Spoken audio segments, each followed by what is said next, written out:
The World Health Organization says Africa is expected to receive fewer COVID vaccine doses than expected. Officials now project that supplies from the COVAX program will drop by 25% this year.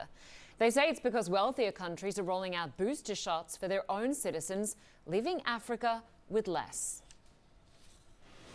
The introduction of the idea of booster doses by some countries that have already started to give booster doses really means at the end there has had to be a calculation, a projection that we will get 25% less doses than we were anticipating before the end of the year. Well, so far only about 3% of Africa's population has been fully vaccinated. Well, Japan is extending its emergency lockdown measures in 19 prefectures, including Tokyo, because healthcare systems are under serious pressure. South Korea, meanwhile, has experienced its largest outbreak with thousands of new cases every day. But the government says it may lift restrictions once 80% of adults are fully vaccinated. And Australia's government is pushing for states to reopen once the vaccination rate for those eligible reaches 70%. The Premier of Australia's biggest state, New South Wales, says once that's reached, those with both shots will not have to stay home.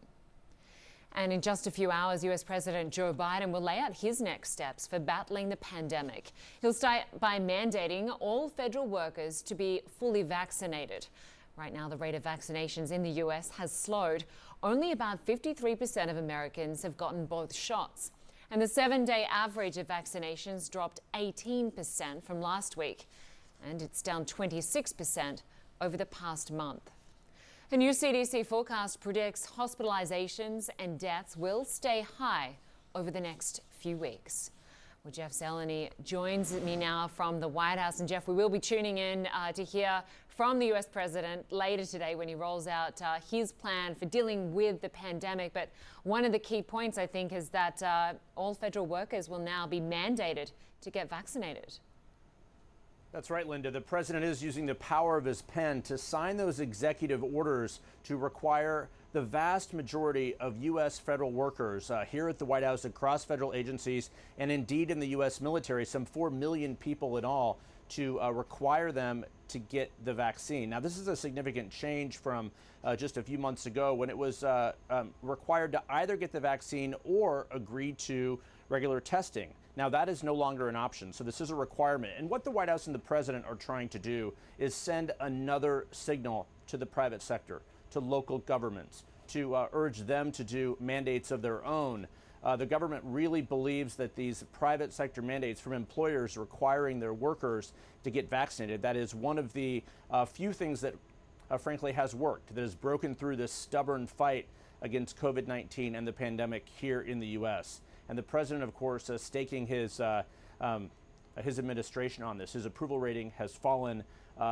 This administration was not prepared for this soaring spread of the Delta variant that really has extended this pandemic.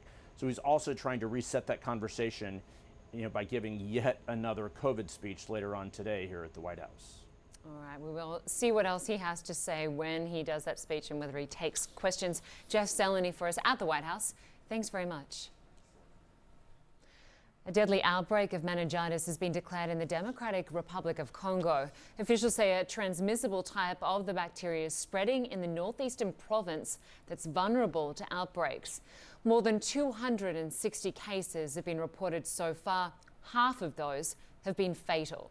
The World Health Organization is sending experts and supplies to try and contain the spread. North Korea marked its 73rd anniversary with a military parade in the middle of the night. Kim Jong-un greeted people and waved to the crowd, looking much slimmer than he has in the past. As usual, the parade featured planes, marches and huge crowds, but it was missing something. Our Paula Hancock explains. This is the third parade in a row that North Korea has held overnight, but this one was very different to the previous two. The main reason for that is it did not focus on the missile and nuclear capability of North Korea. Now, what we saw back in January was a military parade where they unveiled a new submarine-launched ballistic missile that was in development. Back in October of last year, they unveiled what analysts believe could be one of the world's largest ballistic missiles.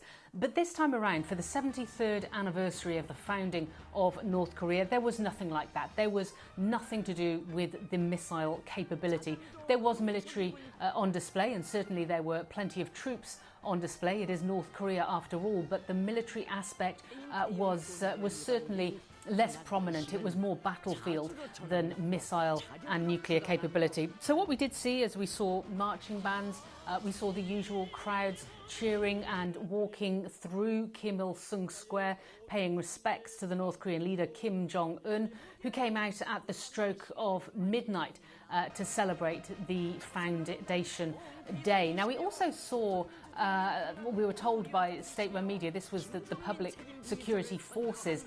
So we saw things like labourers, we saw the fire brigade, and we also saw a unit that was dressed in hazmat suits and in gas masks, and they were described as the Emergency Disease Prevention Unit. So presumably the frontline defence in dealing with the COVID-19 pandemic. Now, North Korea still claims it doesn't have any cases of COVID within the country. Analysts and experts, I should say, believe that that's highly unlikely. But the fact is, we did see thousands of people in Kim Il-sung Square not wearing a mask, including the North Korean leader himself, who was along with the elite watching the parade. So certainly in Pyongyang, there is an expectation that there may not be a massive outbreak of COVID-19, but there was certainly this very unusual show of this particular unit that was in the front line of trying to keep the disease out of the country. So, as I say, a very different parade to what we are used to seeing from North Korea in recent months and years. Paula Hancock's CNN Seoul. Still to come, anti-Taliban fighters say they're not giving up. We'll hear from a former Afghan government negotiator who's working to form a national resistance.